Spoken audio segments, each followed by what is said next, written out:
Donc une fois que vous avez fait ça, vous double-cliquez sur la droite du calque 0 et on va rendre transparentes certaines choses. Ah, c'est marrant ça. Ils ont dessiné des petits yeux et une bouche sur le pot. Ça me rappelle quelque chose d'assez intéressant au niveau créativité que je vous montrerai après.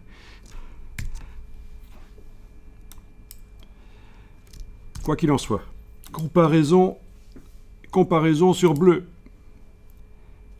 On veut rendre les parties les plus claires transparentes. Vous verrez que quand on fera la même chose sur un feu d'artifice, il faudra simplement aller jouer sur l'autre curseur pour rendre invisibles, transparentes en fait les parties les plus sombres, le ciel derrière le feu d'artifice, ou l'explosion, ou des choses comme ça. Des étincelles ou quoi. Mais dans ce cas-ci, c'est bien sûr la partie ici qu'on bouge. Et voilà.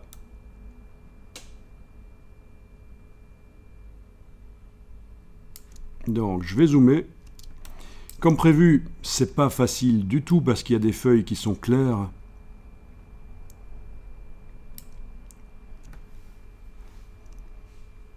Alors touche Alt pour faire de la transparence. On sépare en deux le curseur, je vous rappelle, avec la touche Alt. Comme ça le bord n'est pas en escalier.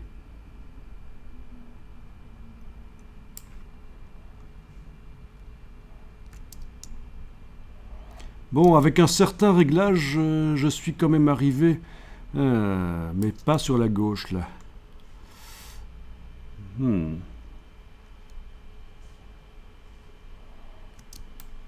Enfin, malgré tout, ça marche pas trop mal. Bon, je vais pas compliquer les choses ici, mais idéalement, vu la configuration de cette plante, en fait, il faudrait faire deux calques. Un pour la partie droite de la plante avec un certain réglage, et l'autre calque pour la partie gauche de la plante avec un autre réglage. Mais bon, gardons les choses simples ici. Dans une certaine mesure, je vais faire comme ça. Ok. Et donc voilà, les parties les plus claires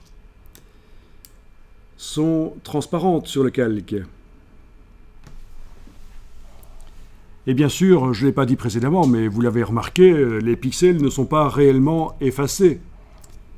Ils sont juste invisibles sur l'image, mais ils sont toujours là sur le calque. C'est pour ça que c'est du non destructif. On peut revenir autant de fois qu'on veut, modifier les curseurs. On peut faire réapparaître des choses.